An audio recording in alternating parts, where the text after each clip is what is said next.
The sample calculations done here are based on the following maximum considered earthquake spectral response acceleration parameter for short period and site foundation factor associated with site class D, which can be found by accessing the site information icon in the toolbar.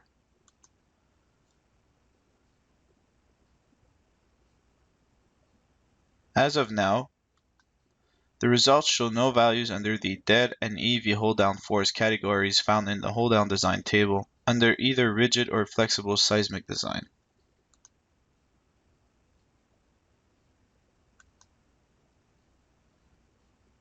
The reason being is that I haven't entered any manual load so far. Entering manual loads, such as a dead load, is done by the Loads and Forces icon in the toolbar. In order to demonstrate the effect of the vertical earthquake load in the analysis, we are going to input two manual point dead loads of 1,000 pounds each. To do so, click on Add, select Dead Load, Point Load, apply to wall line A at a distance of 0 with a magnitude of 1,000 pounds, and then select OK. Repeat the same process but for a location of 18 feet.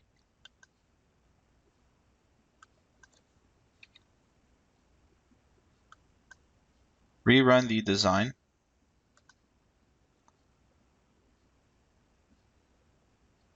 To see the implication of the vertical seismic effect, go to the hold-down design table in Seismic Design, Flexible or Rigid Diaphragm Design, and then Hold-down Design. Looking at the table, you can see the section allocated to the Tensile Allowable Stress Design Hold-down Force. This table only looks at the worst-case tensile force by looking at the force coming from the two directions to determine the critical tensile force that the hold-down must resist. It is important to look at the table to see where hold-downs are required, as the elevation view only shows the required hold-downs based on the direction of the force shown, while the table looks at both cases and determines the critical case.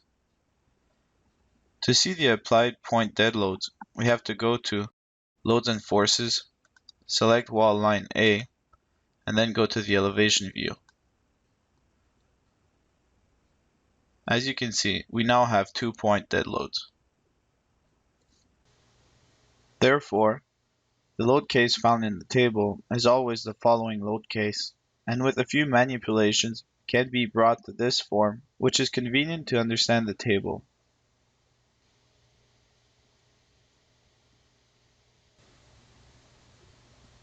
First, we will display the seismic flexible diaphragm design by selecting Show, Seismic, West to East, South to North, and then it is also required to show the hold-down forces as separate components by the following: Show, Forces, Hold Down, and then Separate. Therefore, looking at the first point dead load applied on shear wall A at the beginning of the wall, you can see that the dead load is helping resist the overturning moment, thus it is factored by 0.6, which is the value found in the table.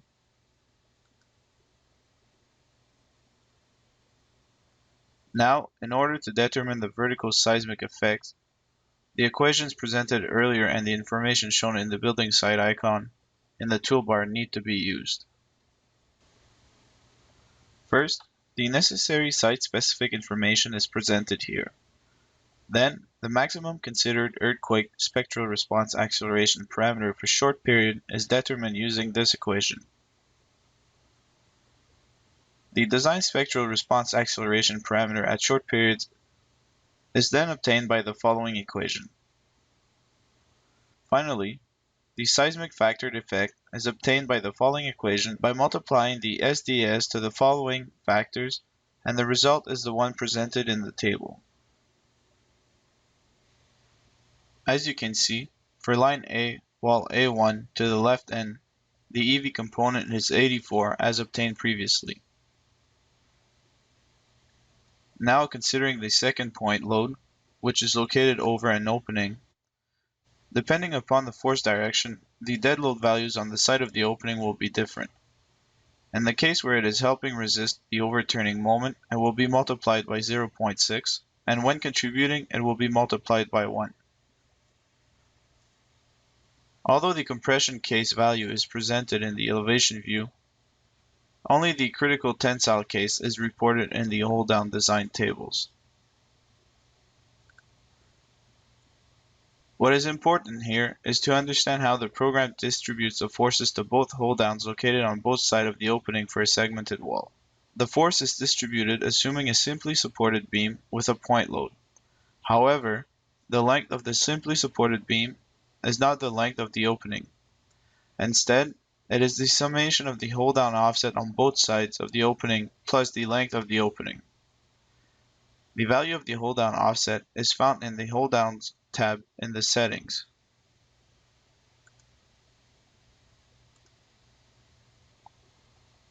Here, a value of 1.5 inch is used. In order to arrive to the forces distributed to the hold-downs, the following has to be done. By taking the sum of moments, counterclockwise being positive, about point R1, we obtain R2, and by subtracting R2 to the force, we obtain R1.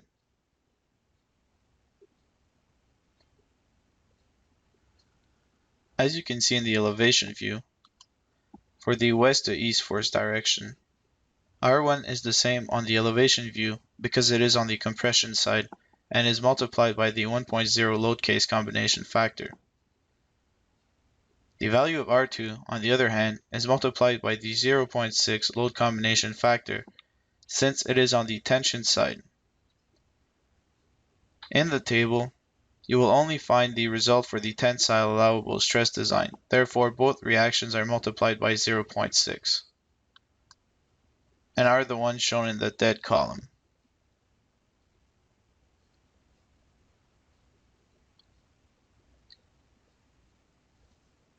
The vertical seismic load effect is obtained the same way as earlier. These values are the same as the one found in the vertical seismic effect column. The following column, which stands for combine, is the result of the dead load subtracted to the shear value and the vertical seismic effect added to the shear value. It is also possible in the elevation view to view the results separately like shown, or combine, which will express the resultant of the three components by selecting combine in show, forces, hold downs, and then combine. Finally, the story drifts table are accessed by go to table, seismic design, flexible or rigid diaphragm design, and story drift. The tables have the same format for flexible and rigid analysis. In this table, it is possible to find the total drift per story, as well as the allowable drift per story, which is classified according to their respective levels and the force direction. The wall height per level is also displayed. The table is mainly divided into two sections. The actual drift computed by the program and the allowable drift both determined from the ASE 7 standard. In order to determine the maximum deflection at level x, the following terms are required. dx, which is determined by this equation,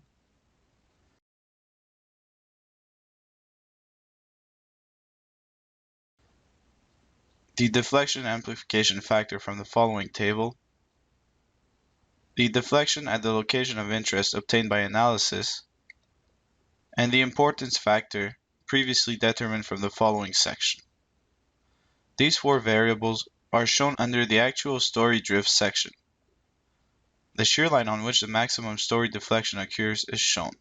Furthermore, in Shearwalls version 10, the center of mass location, deflection at center of mass obtained from interpolation, and maximum amplified deflection at the center of mass were added to the actual story drift section.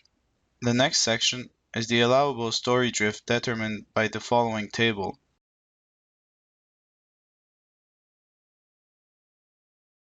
In function of the type of structure and its associated risk category. The variable, HSX, is the story height, including the joist, below the considered level and is used to obtain the allowable drift by the equation provided in the table. The drift ratio is the maximum deflection to the allowable story drift, thus a ratio smaller than 1 indicates a design that does not fail. Similarly to the actual story drift section, the ratio of the maximum deflection at the center of mass to the allowable story drift was added. This concludes the section of seismic information and story drift, which also coincides with the end of the series of Tutorial 5.